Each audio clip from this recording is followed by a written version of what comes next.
today we're talking about taking control of your debt. Um, these are the subject matters within that we're going to cover today. I just need to remind everybody we're not an advice service, but we are here to give you guidance. So it's to tell you all the things that you can look at, what your options are, and then if you feel you need help with your debt, then please do seek a debt advisor, and we've got more information about where to go and who to ask later. So debt sounds like a bad word to a lot of people, but it isn't necessarily. There is good debt. There's debt that can help you build your overall wealth. So if we go to the next screen, these kind of explain it a bit better. So good debt is things like mortgages, your student loan that's helped you build your knowledge, so can help you with your career and improve your wealth. And then there's bad debt, undoubtedly, which are things that put you in a significantly worse position and can often lead to spiraling debt or debt issues. For instance, using an illegal money lender like a loan shark, that comes with all sorts of implications like intimidation, 5,000% interest, completely unreasonable. People that borrow a few £100s that end up paying thousands and thousands back for that. So it's worth looking at the different kinds of debt and how they can work for you. The ones in the middle in yellow, they're the ones that can be useful to you, but it depends on how you use them. So your overdraft might help you to cover an unexpected bill until the next payday. That's great. But if you're stuck in your overdraft and you've got interest charges on it, and they charge interest every day, then that could be leading to a very expensive piece of credit that you're using. So it's a case of knowing which debt you want to use, and if you are going to use a credit product like perhaps a buy now pay later to buy something for your home or some clothing or something, is managing those 3 or 4 payments over the next few months fine for you? Can you do that? And then you'll just be spending normally after that. Or is this going to lead to further use of credit? And how does that impact on your income and your expenditure as a result? So just to give you an idea about an overdraft, if you had £1,000 overdraft for 30 days with an overdraft that's charged at 39.9% APR, you'd be paying nearly £28 in interest. For those who don't have such a good credit rating, you'd be nearer £34. So it depends on you as an individual, as always with credit, as to how much you get charged for it. And it's also worth noting that if you stay in your overdraft all the time, it can be costing you hundreds of pounds across the year.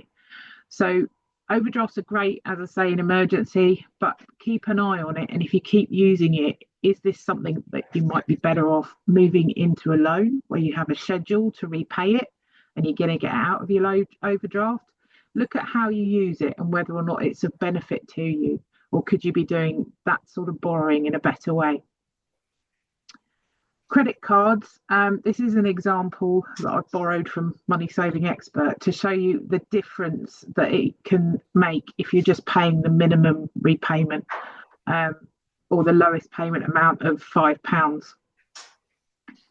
On this example, it shows that a £3,000 debt, if you just paid the minimum amount, would take 27 years to pay back. So it's really important to try and pay it back as quickly as you can. And manage those payments so that your interest costs are much lower. So as you can see from the top one to the bottom one, the difference in interest is massive. And with the minimum payments, the interest cost there is actually bigger than the original debt.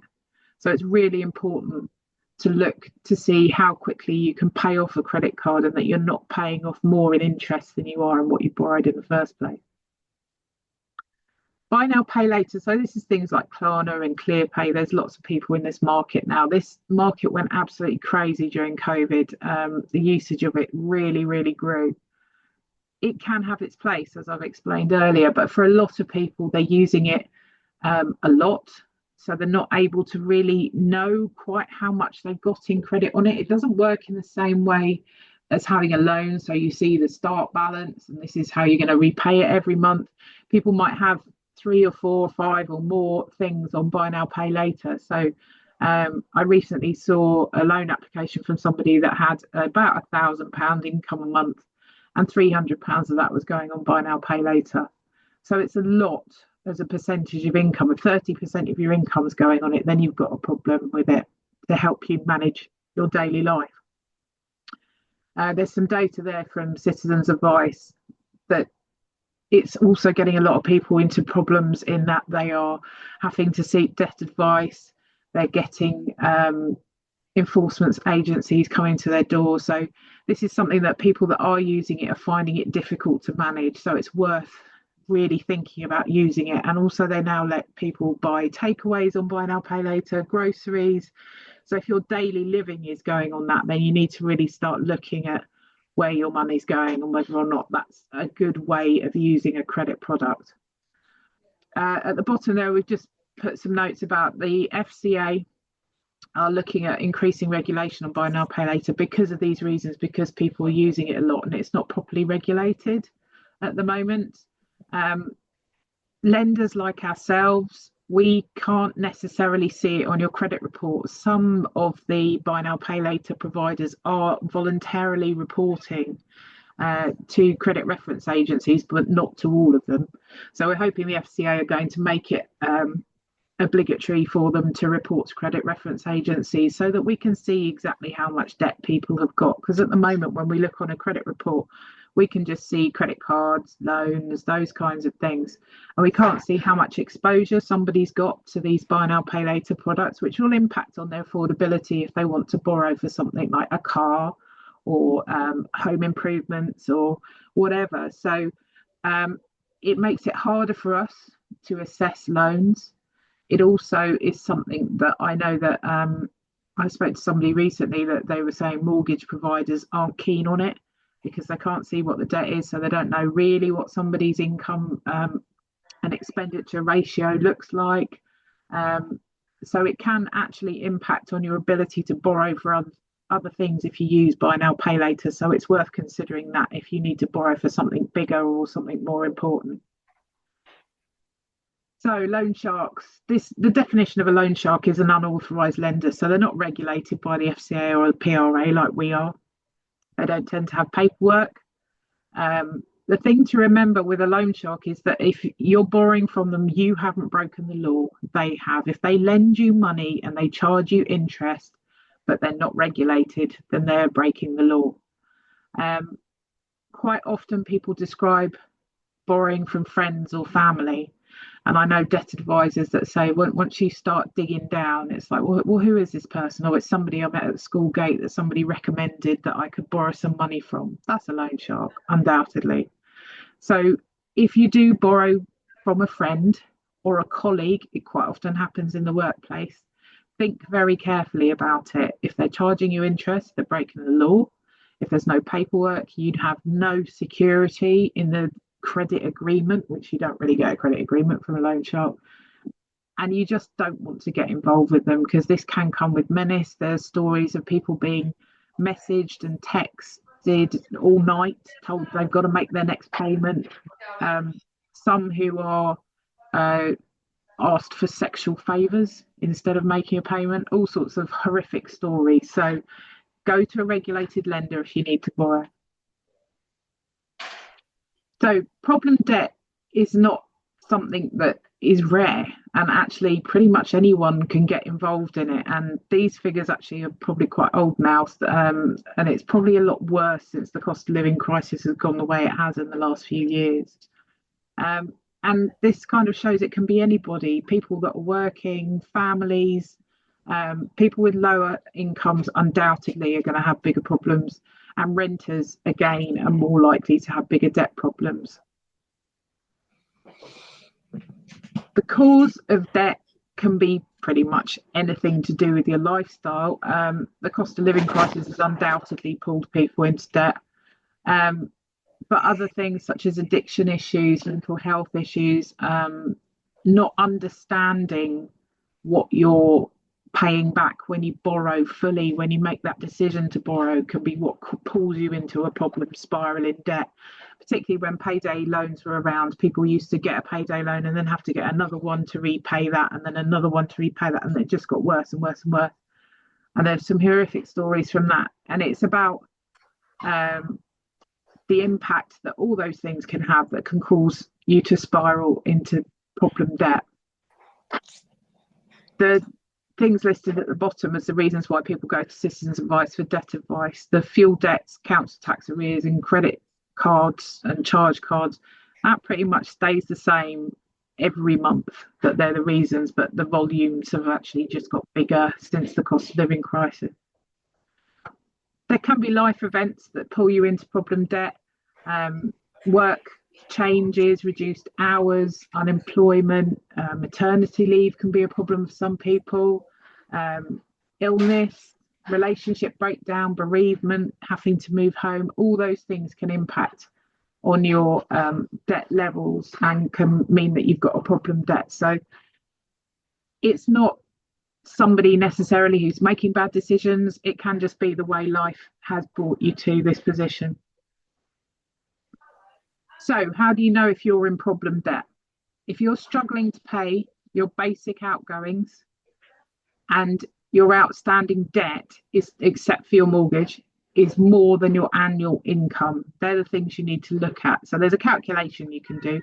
So tot up all your debts, what the balances are for them, look at your net income, and then look at the difference between the two. So in this case, the total debt is more than 100% of what the annual income is. So the rule of thumb is if you're over 75%, then you need to look at this situation, make some changes, get some advice, and try and get a grip of your debts. So there's two ways you can look at managing your debt, which we suggest to people that are in a position where they have debts, they're kind of managing it, but they want to get out of debt quicker, or they want to look at the entire position that they're in.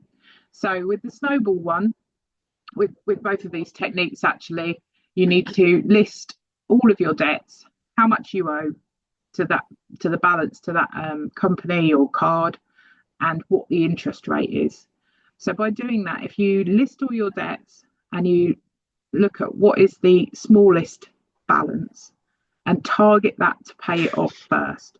This is a good one for people that need to achieve something to make them motivated to keep going. So if you've paid off your smallest loan, then whatever you used to pay that was a bit extra on that smallest loan, then you take that to the next smallest loan to try and pay everything off. In the meantime, when you're doing this, you pay the minimum payments on everything, and then you try and just add more to the smallest loan to try and get rid of it quicker. With the avalanche method, you're looking at the interest rate that you're paying on your debts. So pick the loan that has the highest interest rate, or credit card with the highest interest rate, and then try and pay that off as quickly as you possibly can. By doing that, you are going to be saving yourself money because you're saving interest on what you've borrowed. And that is probably it's going to be the cheapest way to be borrowing. So it depends on what motivates you. If it's getting rid of a loan and moving on to the next one, then do the snowball. If it's saving money for yourself and paying less interest, then that's the way to go. Knowing the difference between priority and non-priority debts. Priority debts are generally the things that keep the roof over your head, the lights on, and you're not going to get in trouble with the government, mainly. They're the ones that you need to focus on to make sure you can try and clear them. And the other thing to remember is that having debt can have impact on your mental health, and then having poor mental health can actually make you make poorer decisions. There's been research on it. You can do poorer decisions on your money, which put you in a worse position. So it just gets cyclically worse. So do's and don'ts. If you can, and you're in a position that it's not a problem debt yet, it's just debt that you want to take control of and move on from, then do the self-managed solutions like I've just described. Talk to your creditors. They want to hear from you. If you're having problems paying them, they like to hear from you. They want the conversation. We always sort of say, the people that engage with us are actually the much better ones to deal with than people that just don't answer phone calls, won't look at an email, won't open a letter. Lenders want to work with you. If you need help or you think you need help, go to independent debt advisors that are registered. Do not pay anybody to help you with this, because you don't have to. The things that you see advertised on TV, a government sponsored scheme that's going to help you strike off all your debt, that's generally companies that are offering IVAs. They charge a fee for that, and when you start paying it back, you're paying the fee and you're not putting all the money towards your debt. So it's worth knowing about that and going to one of the charities, which we've got some listed in the future slide, that can help you, that aren't going to be charging you. As I've said before, don't rob Peter to pay Paul. Don't get more loans out to pay the other loans. That's not going to help you. You're better to go and talk to somebody and get advice.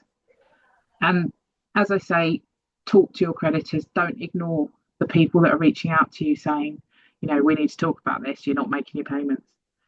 Now, breathing space is something that we're going to talk about as well.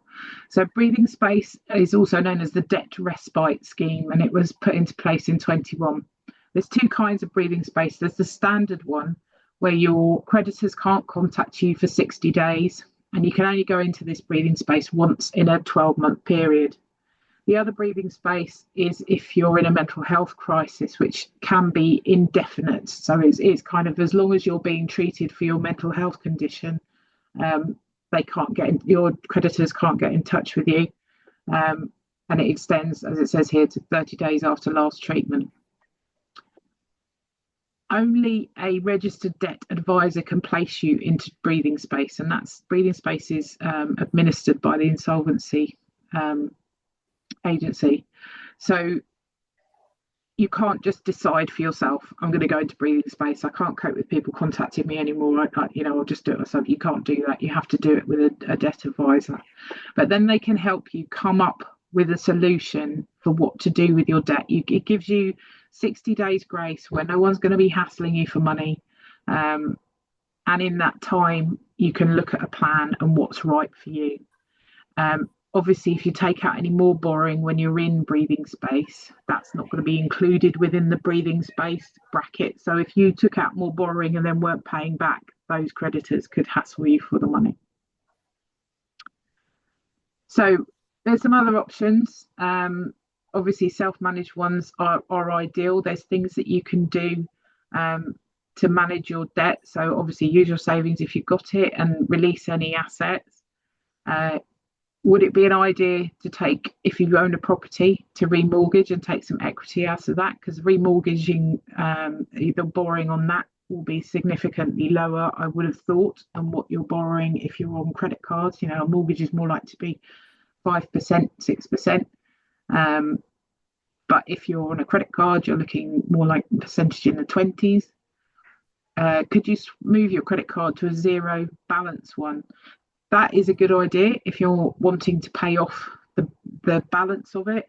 There's normally a transfer fee that the banks or the credit card providers charge when they take on that debt, which is often around 3% of the value of the balance that you bring across.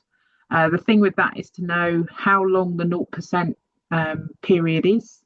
Sometimes it's 12 months, sometimes it's 18 months. And also make sure you hit every minimum payment. Because as soon as you don't, they'll start charging you interest. The other thing to look at is a debt consolidation loan, maybe. Could you put all your debts into one loan that's at a lower interest rate than what you're paying now? So if you had maybe credit cards and an overdraft, it might be cheaper to put it into a loan. You might then release disposable income within the month. You might be making lower payments. You'll have a schedule, which could mean it's repaid over 4 or 5 years or something, but it might make your monthly money go further, and also you could be paying in lower interest, and you should be paying lower interest if you do a debt consolidation loan. With a debt advisor, they'll go through all those options there for you. I've got a bit more about those in a minute. It's about knowing your position and what is the right option for you. And a debt advisor would recommend whether a debt management plan, an IVA, a debt relief order, a bankruptcy, or whatever is the right idea for you. So, and they can also put you into breathing space so you can have that conversation. What will creditors do? None of them start at this point. These are the options that they have to get their money back. Nobody really wants to go there from word go. They'd rather have the conversations with you and talk to you and try and come up with temporary arrangements, small regular repayments. As long as they're getting something back, they'll generally want that. But yeah, these are the things that could happen. Deductions for benefits and attachments of earnings. So that means that before you get your pay within the earning, the debtor gets their money out of it first. So it's really worth talking to your creditors before you end up in any of these positions. So as I say, there's various options that an advisor might go to, and they have implications on things like an IVA. If you go into an IVA, you can't take out debts for another 5 or 6 years. Lenders won't be in. The maximum you could borrow is up to £500 if you're in an IVA. It will impact on your credit report, so it's not the simple option.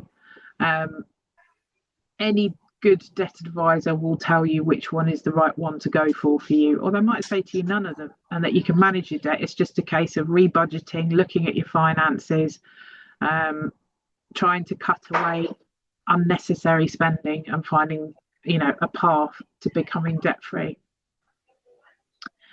Money Helper is a resource from the Money and Pension Service. There's lots of stuff on that can help, not least a debt advice locator. So you can put in where you live and it will show you where the local debt advice agencies are.